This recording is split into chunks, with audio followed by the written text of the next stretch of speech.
Welcome back, everybody. Hope you're all well. I want to go to Will first. Obviously, the victors today. A big win, 4-1. Obviously, a win was needed after some poor results recently. What do you think made the difference today for Tottenham in terms of finishing the chances and really managing this game as impeccably as they did? I mean, for me, it's simply just like the super chat that I put in there on the last show that we were talking about, right? Where we were lacking. The performances were there. We're just lacking quality out wide to create. And today, Postecoglou moved Son out to the left, fixed that problem. And luckily for us today, Richarlison finished his lunch. And that's it, right? It's simply been a matter of not being able to finish chances. Today, we finished the chances and we won. I mean, that's really the short end of it. I mean, there's nothing more going on. I mean, when you're putting in the performances and you're creating the chances, at some point they're going to fall. And today they did. No, listen, I think for me, I get where you're coming from. There's been a lack of clinical edge recently. There's no doubt about that. But I was also impressed with the way you absorbed their pressure, especially in that second half. I think you managed the game better in terms of what I refer to as the peaks and troughs of your attack. When you played, for instance, Villa, when you went out the way you did that first 45 minutes and it was so gun-ho, I was sitting there talking to people saying, I think they're going to burn it. How are they going to maintain this for the second half? And they didn't. And I felt like you got that element of your game a lot better today as well. And I think that's watching Postecoglou, the changes he made as well to the team in terms of out wide. Just from a football fan point of view, I'm encouraged to see the manager changing and tweaking to make his team win as opposed to just looking entertaining, which is what he says he wants to do. Yeah, so I mean, for me, it helps when you finish your chances, right? When you go 1 or 2 goals up in the first half, it makes it easier to control the game. When you're still only have that 1 goal cushion going into the second half of games, you're still having to try to attack, you're still having to push forward and close the game out. People don't realize that, when you go up 3 and 4-0, it deflates the opposition. It makes defending easier when you have that big of a lead in the cushion. Mm-hmm. It has a psychological impact on the other team, and it makes your job easier in defense. So that's really, for me, it's the difference. Like we put 2 goals away pretty early, right, in the first half, and we were able then to control the game and work it out and then have them come at us, right? We were able to control the game with the scoreline and with our players on the pitch, and it allows you to sit back and be more calm on the ball, more reserved, more measured in the things that you do.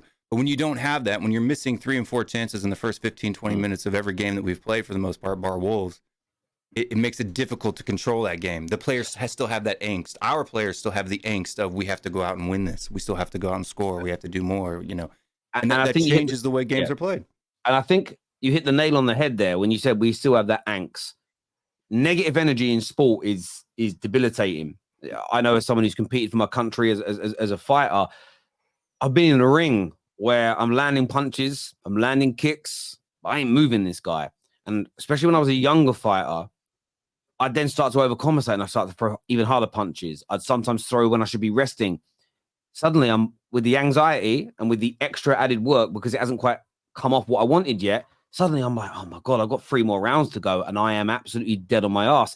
And that's when you get caught. Thankfully, I was never knocked out in a fight, but I definitely lost fights that way. And I think I understand what you're saying. You want to be clinical and that makes it easier. But when you miss those chances, there still has to then be that game management of, right, take a breather still, relax a moment, because there's still a long way to go in this game. And if you essentially blow your load in the first 45 minutes, and then you've got no legs left in the second half and you haven't killed the game off, you're at a risk. And I think, again, to win the major trophies, which is what Tottenham want to aspire to do, you have to learn to get that right. And Jurgen Klopp, when he came to the Prem, by the 70th minute of so many games, his team died. And when he learned to adjust that and manage those games differently, they become a very different animal. And seeing the changes Spurs made today, I'm like, damn, the guy's learning quick. And I thought it was impeccable from him in so many areas today. I really did. What did you make, Will, of Richarlison? He's really struggled for goals, especially with his feet at Spurs.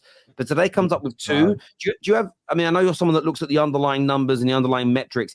Is he somebody that you believe could turn his Tottenham career around?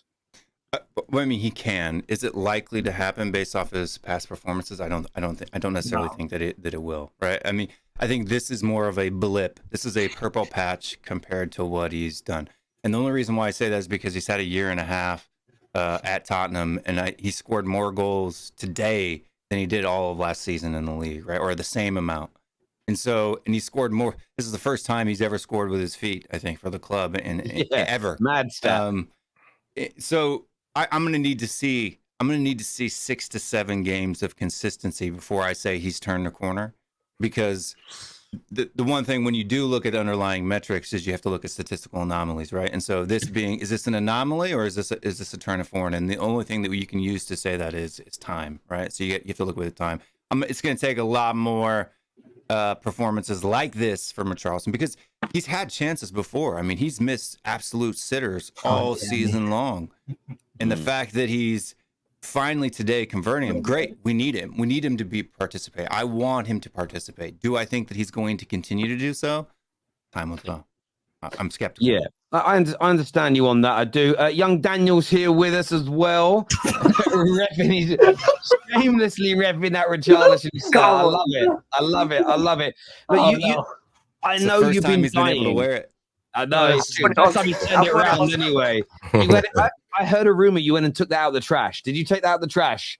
Nah, he's been sitting out there for like 6 months. But look, I wanted to look. I know you've been clucking for this win for a while now.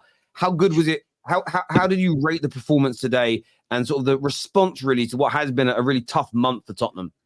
I think there was a little period in the game where I was like, we're on the back foot here, and I'm not liking this. But the rest of the game, we're like dominant, and I really, really did enjoy it. Like this was like a game where I go back to the beginning part of the season, where it looks like one of those performances. We absolutely dominated Newcastle, and this is a game where I went into it thinking there's no excuses here.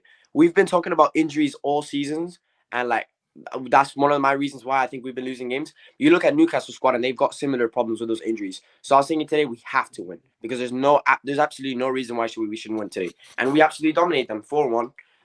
We got revenge for that 6-1 loss, so I'm extremely happy, and the performance was amazing. It certainly. I was thinking about that 6-1 game, and I know that was at St James's Park. What a difference 8 to 9 months has made for your football club. Terry, we could have made it 9-1. Genuinely, like how many chances we had? Chances we missed. We could have genuinely won 9-1. Like 9-3. Oh, like that makes a difference. 9-3. I mean, if we're gonna say 9, I mean, you know, I like that. What changes did Postecoglou make today, Daniel, that impressed you that you want to see more of moving forward? I've liked Sonny at 9, but I think switching it up sometimes to make some teams confused, I think really did work. I think Newcastle went into a little bit confused, like why is Sonny not at 9? Why is Sonny on the wing and Richarlison is 9? So like the ability that we have to like switch that up, I think we could take advantage of that throughout the season. As I said last stream, I'm not having any expectations for the rest of the season. I'm just watching it out to see, and then next season I'm putting expectations. But I think like the changes that Postecoglou made, it didn't make much of a difference, but we were able to hold the game a little bit more. And I think we're lucky that we didn't go into that second half 1-0 up, because I feel like if we would have missed like a few more opportunities in the first half, then not going into the first half like a few more goals up, and we would have only held that lead 1-0, and they could have probably come back into the game like West Ham, like Aston Villa, like and like all these teams that come back against Wolves. But we were clinical. We probably could have been a little bit more clinical, but we were clinical, and that was the difference today. See, I don't think there's much of a difference in performance between this result, the Villa result, and the West Ham result, as far as how we played. The only difference for me was there is a difference. We finished chances today. Yeah, we didn't finish chances. No, there's a big difference, because in the second half you can see Spurs being intelligent, and I think that's what I've been saying. And I worked with Will, and we argued last week on this, whether should be Postecoglou going forward nonstop 24/7, and that's the way we play. It is what it is. You die by the sword. Why do you have to die at all? Try to live. And I think that in the second half, I'm not necessarily gonna. I don't know what he said in the locker room, of course, but at the end of the day, you could see a Spurs team that was just holding back a little bit, being smart. You have the lead, and because Newcastle is going to try to attack and get a goal in and see what happens, right? And when they did that, open spaces for Spurs. I don't know what I'm hearing. For Spurs to go, and that's when the third goal came on. Yeah, but it makes it easier when you have 2 goals already in the bag, though. That's my point. Well, no question, right? No question. But you still, to be honest with you, in the very beginning of the match, there were 2 opportunities for Newcastle that were clear, in counterattacks. That if they scored, it would have been a different game. Which But one, because they were going and stuff. I think it was one with Bruno Guimaraes hits. That wasn't really an opportunity. That was just a wonder strike. Like I'm talking when you say like an opportunity, it's like one on one the keeper. But it was a counter. It was a counterattack by Gordon. Sends it back. Kind of the Arsenal Odegaard play that they always score. And then the next one, Isak, if he just puts his foot up, that goes in. Right, the one that Davis deflects. So, but I can name you like 19 chances that we. No one. Exactly. I'm not saying that's the problem. No, but that's not the point, Chris. That's not the point Chris is making. He's not making we're conceding counterattacks and behind our lines, right? Yes. Mm-hmm. Yeah. And so they were just smart. I think the Postecoglou made the one change that if they do it consistently, they're going to win most games. To be fair with you, I agree. And do you know what, Will? I totally get your point that because you're 2-0 up, it's easier to absorb and reserve energy. But I do agree with what Chris has said. When you're 1-0 up, in some regards, it's more important to be sensible, to reserve energy. It's more important to be less gun-ho and suicidal when you don't have an insurance policy. You know, it's. I think that element of game management is so key, in my opinion. And I said for a while, listen, I praised Spurs so much this year, but I meant what I said, that I think the media has gaslit a lot of Tottenham fans into thinking playing gun-ho, putting high line on the halfway line when you were down to 9 men was sort of celebrating. And sometimes people do this to YouTubers. When you get a YouTuber, it's a bit of a mad one.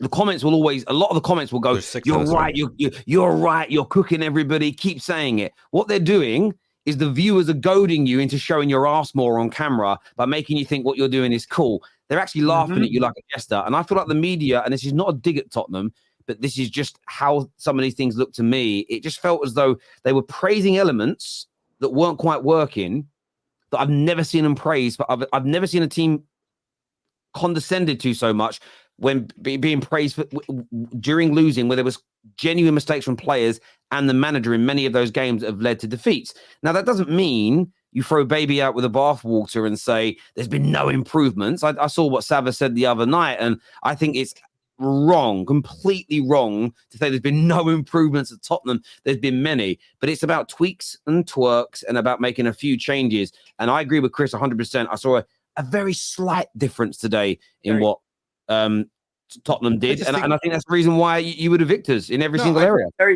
don't disagree with you. I see that there's a difference, but I also see too that today, like in most of the other games, Villa and West Ham, where when we come back out of the tunnel in halftime, we lose control of the game for a 10 to 15 minute spell. That's happened in almost every single game that we've played, and I think when you have that 2-0 cushion versus a 1-0 cushion, it's more manageable. You're less stressed about that. You keep your head, hey, even if we concede here, we're still winning the game. Will. It's interesting you say that, because typically football people state that a 2-0 lead is the most vulnerable. Football people that played the game say 2-0 is more of a vulnerable lead because you can become complacent. But you're right about the beginning of second half. So what did you do today? You went low block for the first 10 to 15 minutes. And this sort of notion that, like, again, Postecoglou's never said this, but there's been lies spread about him that he's never going to do that, and he's going to stick your men on the halfway line for 90 minutes a game. And that's what he didn't do against Wolves. It's crazy. It's crazy.